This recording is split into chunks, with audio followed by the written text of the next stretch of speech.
Conas, how are ye? Welcome back to the Candlelit Tales podcast, where we tell Irish myths set to original music.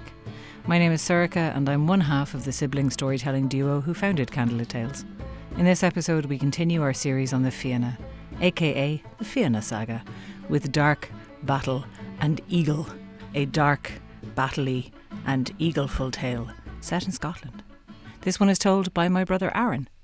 To listen to our reflections and join our monthly chats and support this podcast, you can join our Candlelit crew following the links in the description, or the show notes, or the bio, depending on where you're listening. But for now, Aaron, tell us a story.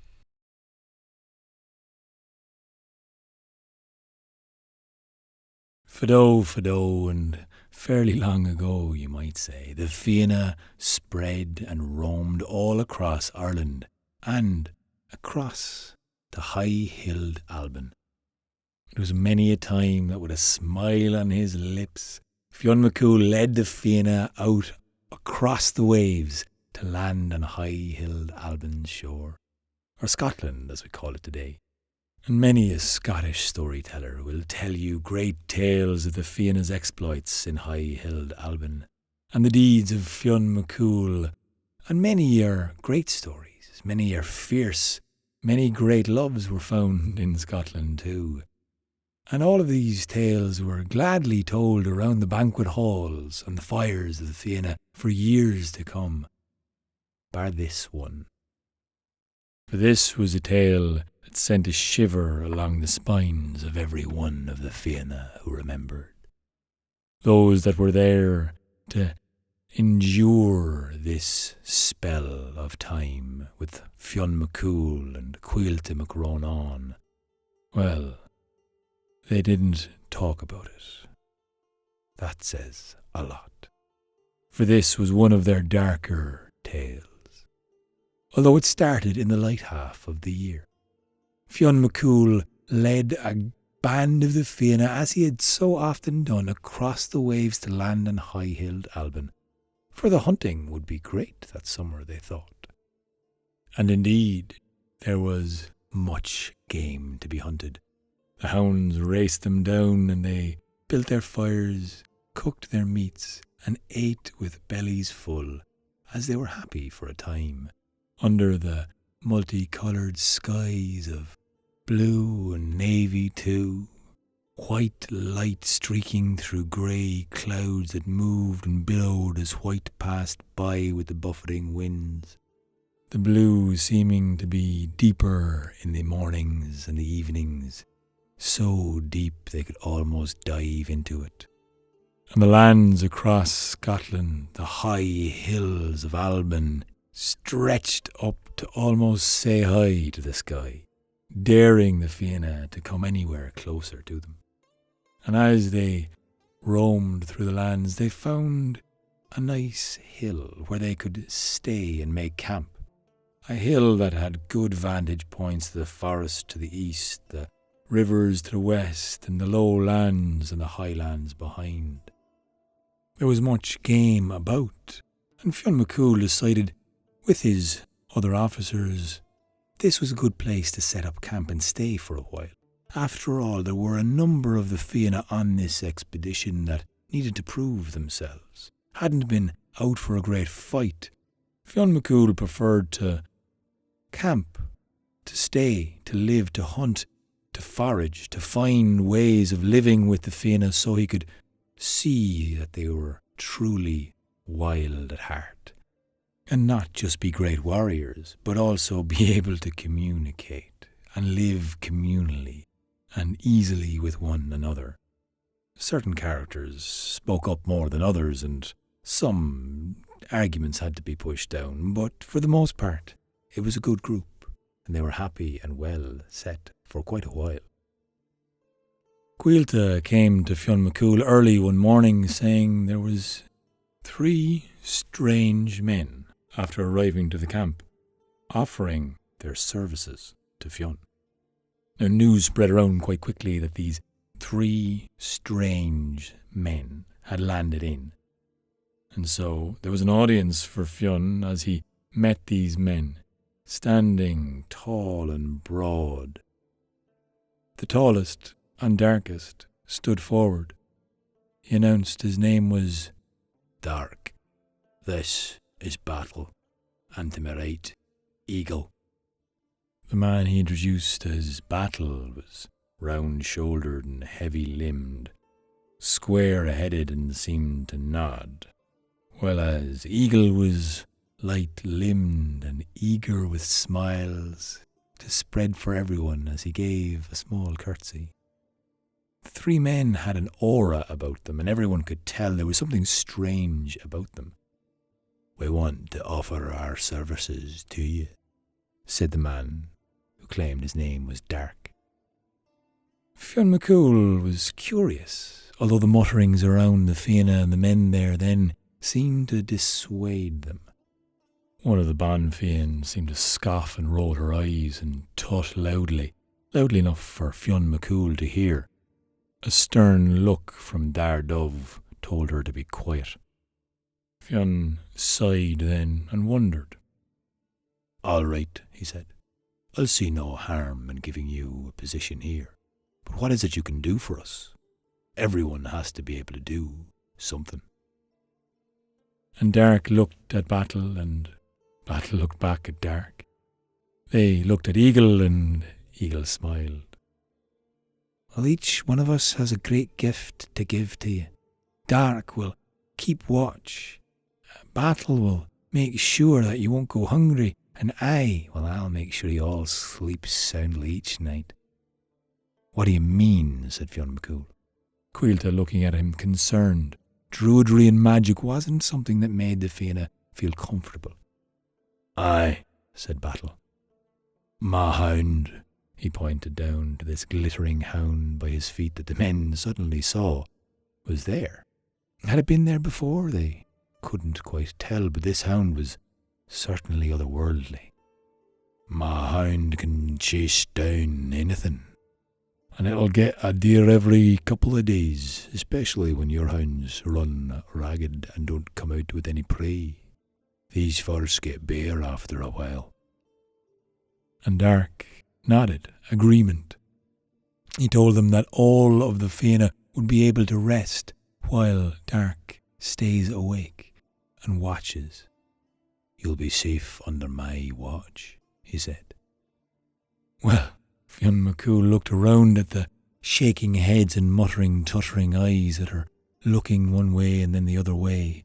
He knew they were disgruntled and dissatisfied, but he also knew that they were going into the height of summer, and if they couldn't find any deer to catch, well, they would be in trouble.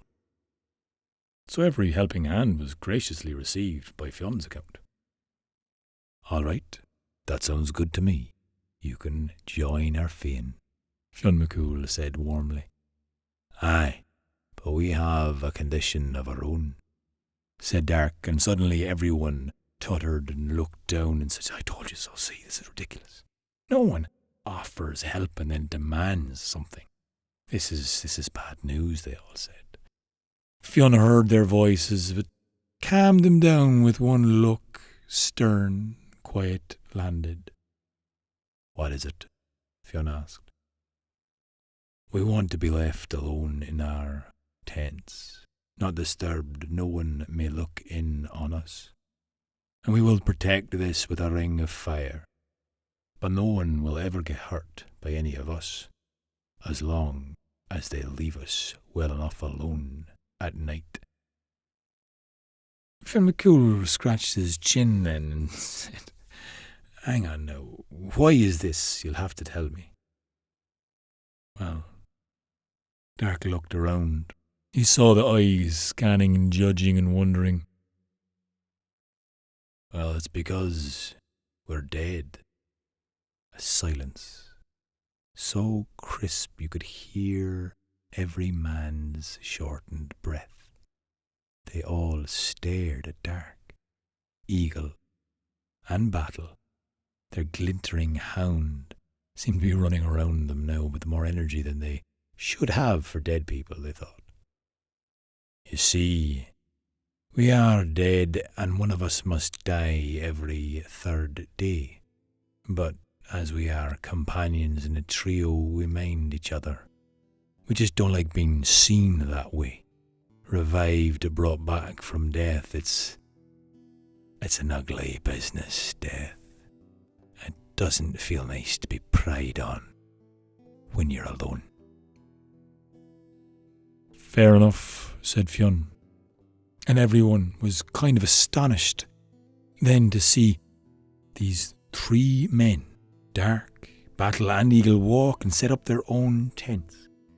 Well, they were beginning to wonder, was this a great idea? And many of the Finn had gathered firewood and others had foraged for some food. The hunting hadn't been great for the past couple of days. But suddenly, Battle went running off with the hound, and he wasn't gone long, but he came back with a deer the size of a stag. Now, it was a great trophy to have, and, well, this hound could clearly run down anything that their own hounds couldn't do.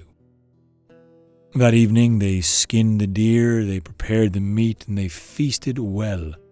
Dark kept watch the whole time. He didn't join, he didn't merry-make, and he didn't tell stories. He simply stayed stationary, watching across the horizon for any movement, noting and noticing everything. Battle seemed to be more preoccupied with feeding his hound than anything else, and Eagle was patiently waiting. He brought a flute to his lips. When the sun had dipped low and the bellies were full, Eagle brought a whistle to his lips, and softly he began to play. And the beautiful music swept through the camp, and everyone fell into a deep slumber, so deep and restful their dreams were of soft, nameless things they could not recall, but made them feel warm inside for all the rest of the day. And so this was the way that Fionn and the Fianna spent their days in High-hilled Alban, with these 3 strangers helping, protecting, watching, and easing them into sleep. And sure enough, when the hunting wasn't so great, well, Battle's hound could run down any deer even Bran and Skjolon could not catch and run after. The hound was faster, stronger, and furious indeed. Now, any time there was a heavy rain or a strong wind, well, even still, the magical music that was made from Eagle was always so brilliant that it made everyone rest, even when the camp was buffeted and air blown over. And all the while, Dark stayed watch. For every feast, for every fire, for every story and song, and long after all of them had gone to sleep, Dark stayed watch. And so this was the way they spent their days.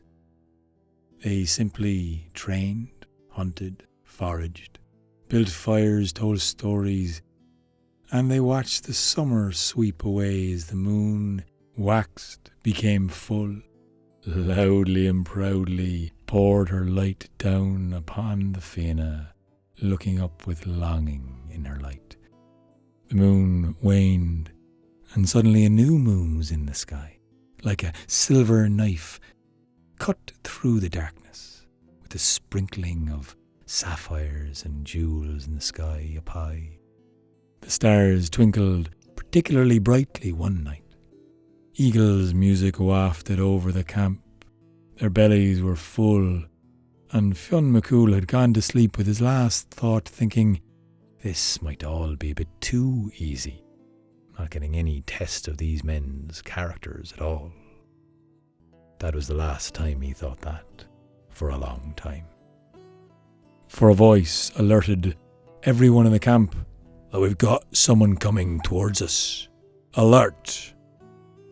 Dark's voice pierced through and everyone woke, and they saw a strange sight. As the twilight light began to fade away the darkness in the sky, the shadows were still heavy and dark, and out from it, these 3 ghastly images came, moving and swathing, rippling and walking in an awful, laborious way. They seemed to be pouring liquid out of every joint, moving and sloping, crawling and near dancing and skipping.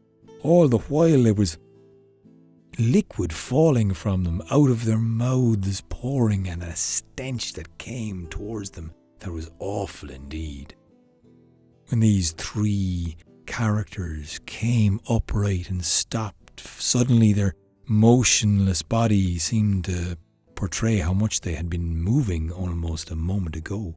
Every limb twisting and turning as they moved forward.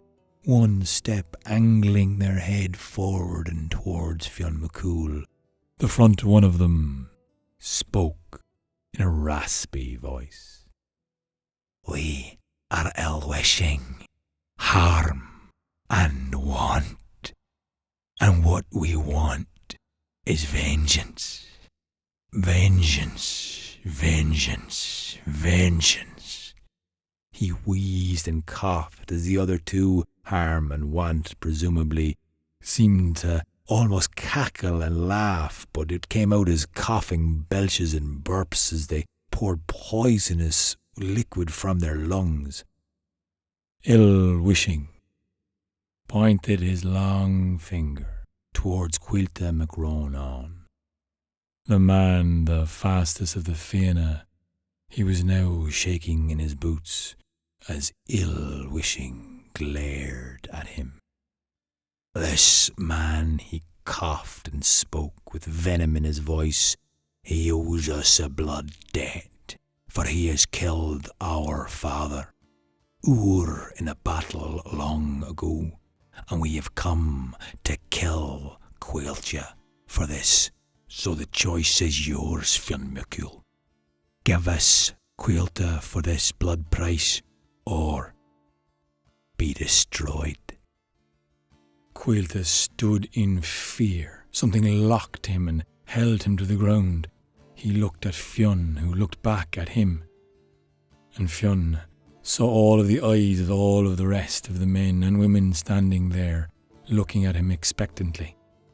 Fionn spoke little. He simply took out his sword and said, "There is no blood debt for a death in battle. Both parties knew their life were on the line, so no debt will be paid." And he reached forwards and ran as the rest of the Fianna took up arms and ran towards these miserable, awful-looking demons or druids or creatures from the other world they knew not, but they would face them with a terrible fight. But ill-wishing, harm and want vanished as quickly as they'd come. The only evidence that they had even been there was awful stench on the ground from the poison that leaked out of their bodies. All of them then looked and glanced around. They worried, and they heard a voice come over the hill. "We'll get our blood price, or you'll all die from the hands of ill-wishing, harm and want." Now, the rest of the Fianna were shook. They didn't know what this meant and what they would do, but some eyes glanced back at Dark Battle and Eagle. It hadn't been long since they had come here after all, and maybe it was them that had brought these strange demons upon them. Either way, they couldn't do much. Fionn called Quilta over to him and told him not to worry. There was no way he'd be handed over to these demons. There was no such thing as a blood price for someone dying in battle anyway. But they had to be clever, and they had to figure out what to do. But just as Quilta was offering his opinion and Fionn was beginning to plan what the rest of the men and women would do that day, they heard the voice once more come over the hills. "You may run, you may hide, but you'll not get away. And if you run, we'll chop off your feet. And if you fight us, we'll chop off your hand. And if you stay and think you can pray, we'll chop off your head." An eerie, ghostly laugh of three men echoed around them then, and it sent a shiver down the spine of every one of the Fianna gathered there. Dardove looked at Fionn. He knew what she was asking him. Should she go and get support? Should they try and find some way out of this? But Fionn didn't like the sound of her feet getting chopped off. She was far too important for that.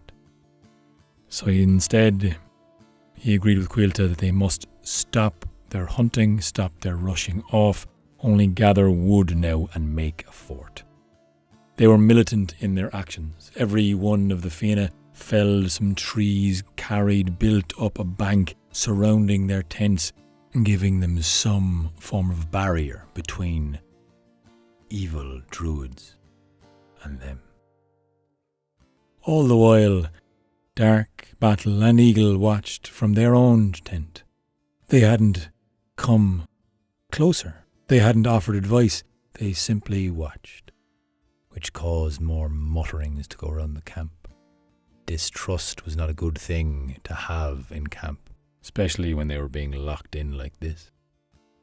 But he had a good fortification built up after one day. That night, no one slept well, despite Eagle's beautiful music flowing over them.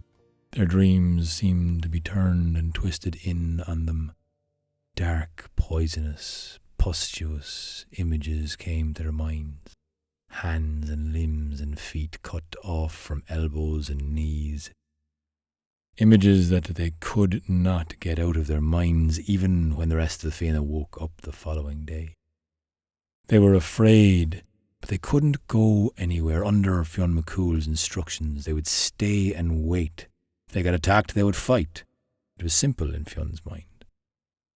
But not all of them wanted to stay locked up like that. And one of the younger Fianna warriors, not yet fully past his tests, decided to make a run for it. But all that was found were his feet thrown over the wall. The threat was real. Anyone who ran would have their feet cut from their legs. He didn't know if the man survived or not, but he doubted. The long summer nights began to draw back. The moon waxed, shone bright, and waned, all in a span of time where there was nothing but fear in the camp. The hounds had stopped really hunting very well, and they relied now solely on Battle's brilliant glittering hound to chase down anything at all they could get their hands on. The foraging in the forest seemed to be fuller as the ripening of the fruits in the trees and berries on leaves began to blossom, but those who strayed too far off, even with weapons, were found footless and handless, their eyes open in shocked horror.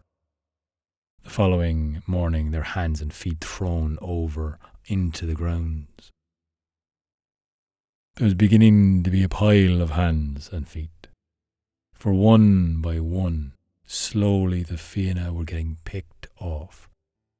Even foraging slightly too far was in danger, so Fionn ordered them to stay close and rely only on the food from Battle's hound. Dark stayed watch, resolute, stoic, calm and cool, not letting anyone know what he was thinking. But still staying watch, still making sure not one of those beastly strange creatures or druids, ill-wishing harm or want could get anywhere close to their camp. But as the seasons began to change and autumn leaves began to fall to the floor and winter's winds began to whisper through the trees and blow those leaves to the ground, the Fianna began to grumble even louder about Dark, Battle and Eagle. Even Eagle's music, putting them into sleep every night, began to feel like they were trapped in a dream they could not get out of. And they had no choice but to sleep when that music was played. And perhaps, after all, these were the three who had lured them here and kept them alive so they could be cut up barbered and butchered and thrown in a pile. They are surely the ones to blame, they began to talk and whisper and mutter. Fionn heard the mutterings, but didn't believe it, didn't know what to do. On times he had thought to ask for their help against these, but every time he had broached the subject with any of his commanders, he'd been shot down. "Alert! There's someone coming! There's someone coming!" His voice rang true and through. Suddenly, the rest of the Fianna were up looking over the walls of their camp, and there they saw a great retinue of soldiers coming on horseback. All of them surrounded the one man in the middle, and with banners high in the sky, crests and golden tapestries falling from them. This was an elaborate group. This was a wealthy party. This was the king of High-hilled Alban, a man Fionn knew well, who had personally filled his own goblet with mead on many occasions. And Fionn had exchanged many tales, tall and otherwise, with the king of High-hilled Alban, and so he greeted him warmly. But when he came into camp, there was naught but some venison and stew to give the king, not quite as regal and grand as he was used to. But the king sat, and once him and his companions were fed, he was sad to hear the tale and the misfortune they were under. As Fionn McCool explained their plight, how they could not escape for fear of these wicked demons or creatures or monstrous druids that were plaguing them and surrounding them, not letting them go or run away or even fight. They couldn't figure out how to get out. The King of Scotland scratched his long grey beard and then spoke with a sad tone. Sad, of course, to hear his plight. But I'm sad too to hear that. You might have had answers all along. After all, these great druids, Dark and Battle and Eagle that you've spoken of, surely they can help you. Could you not ask them to do away with these ill-wishing, want and harm characters? This would be what I would surely do if I was in your position, Fionn McCool. Fionn nodded, grimacing and looking around at the men who had told him not to do exactly that when he had suggested it. They all averted their gaze, including Dardove, who looked down at her feet.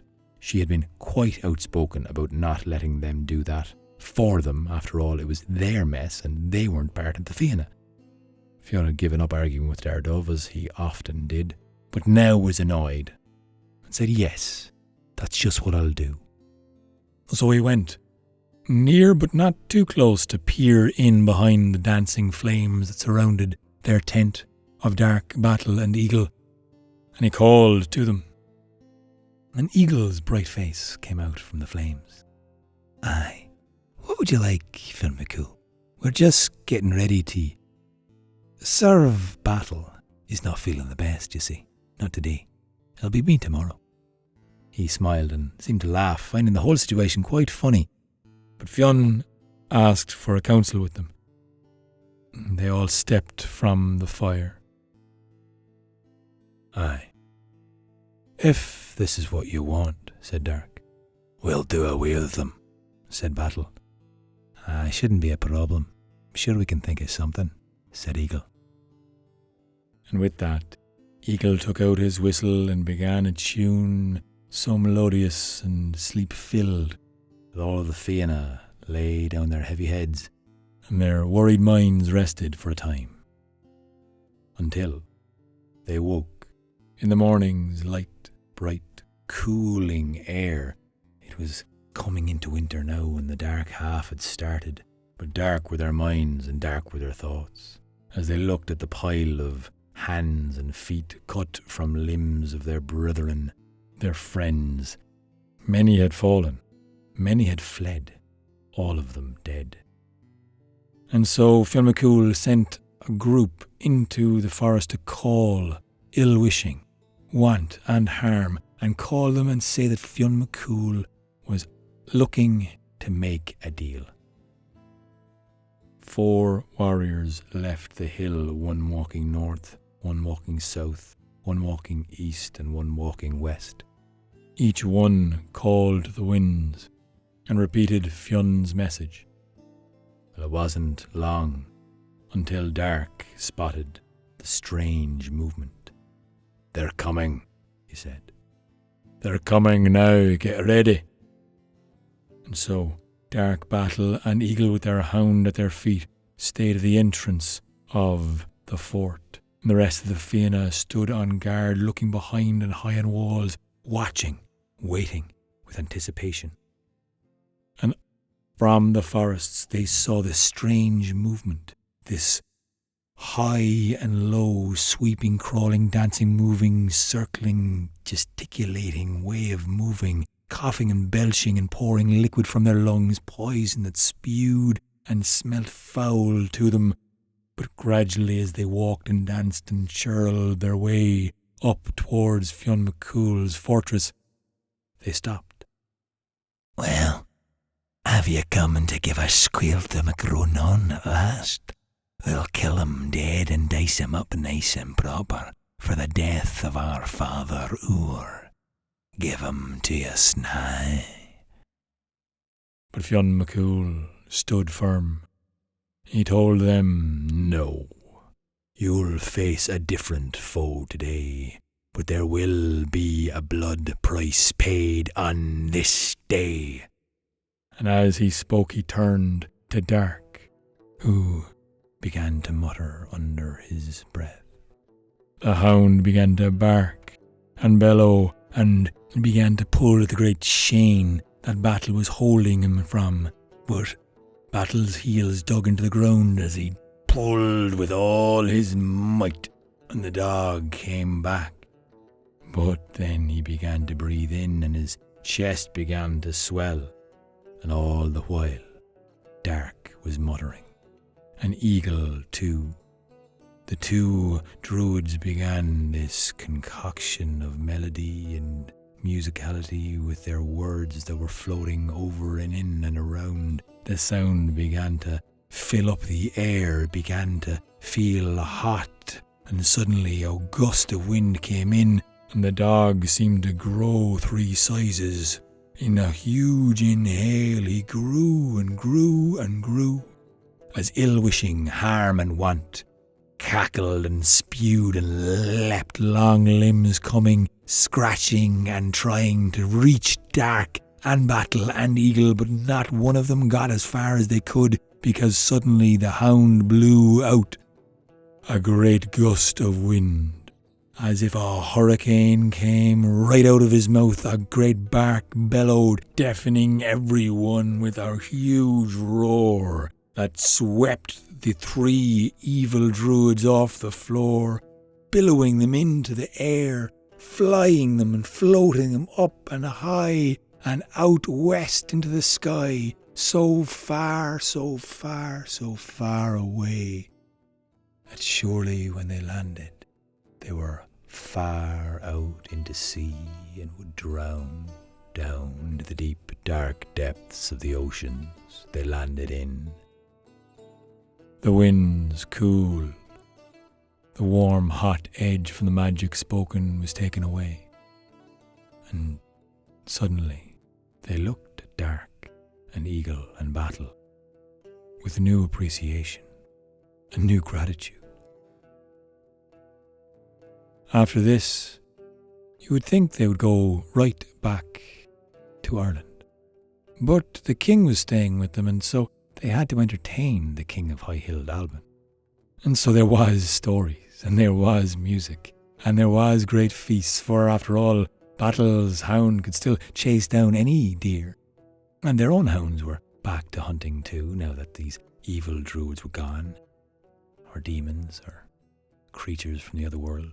Fionn took his mind away from that thought, and tried to entertain the king for as long as he would like to stay. A few days, that was fine, but he began to think of returning back to Ireland soon. One of the king's servants heard them talking. He was very curious to hear about these strange men, Dark, Battle and Eagle. So strange, magical and powerful. But they couldn't really die every third day. That was surely a lie. Curiosity got the better of him, and the servant of the king walked his way down to the corner where that ring of fire ran right around the tent of Dark, Battle and Eagle. And they were resting inside their tent under the one condition that no one would look in. This was their way. But the servant stayed. He hunkered low, and he peered his face towards the fire. And feeling the hotness on him, his eyes danced and were too bright for a moment, but then between the flickering flames he saw through the door. And there he saw Dark lying down, sickly and weak and ashen white. An eagle was pouring water into his mouth, lifting his head lightly, his hand falling as Dark was moving his legs lightly onto the bed, rolling a blanket over him and brushing his hand with a strange ointment. Suddenly, Dark's eyes opened wide. "We've been betrayed," he said. Eagle's neck snapped and looked straight at the man, the servant of the king, looking there at him, and Battle growled even more fiercely than his hound who growled with him. He rushed through and grabbed the man through the fire, pulling him through the scorching flames. They threw him into the flames as he screamed and screeched. They hacked him and butchered him, leaving nothing but a pile of bloodied, broken, botched up, burnt limbs. The tent was gone. Their fire was gone. There was no track or no trace of Dark, Battle or Eagle. And Fionn McCool and the king parted ways with solemn respect that day. But they both agreed there would be better stories to tell the next time they met. And so Fionn McCool returned back to Ireland with a lot less men that he'd went to High-hilled Alban with. And he came back with a dark tale that hung heavy on his heart and all the hearts of his men. Cuilta Macronan survived, but he was never quite the same. After all, it had been he who was asked to pay the fine with his own life, and so guilt haunted him for the lives lost to ill-wishing, to harm and to want. To the strange sickness of the soul that overtook the Fianna in the high hills of Alban, to the many feet and hands that were severed, and the deliriousness of the strange episode.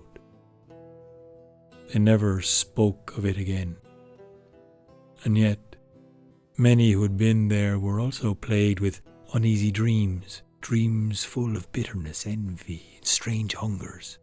They found themselves restless, discontented, wishing ill on those who had wronged them, yearning for things that never seemed to satisfy. It was as if something had followed them back from that cursed place, something that lived in the corners of their minds, feeding on want. So when the names of Dark, Battle and Eagle were whispered about, those who weren't there could never quite get the tale straight. No one wanted to tell it. Fionn himself forbade it to be told and retold in the halls of the kings that winter. It was still too raw, too near, too dark. And so the tale faded, like many tales fade over time, like a wound scabbed over but not quite healed. This one had almost been forgotten, but not by Cuilta. He remembered, and because of that, the story was not lost. It was Cuilta who passed it down quietly and carefully, till it reached us. There are lessons here if you want to go looking for them. Lessons about envy, about desire, about what happens when we let our worst selves take the reins. And if you ever find yourself walking the high hills of Alban, and I hope you come across 3 more favourable friends than ill-wishing want and harm. Listen carefully if you find yourself in those high hills, not just to the wind or the birds, but to your own thoughts. Because some stories don't just live in the past. Some stories still live in us.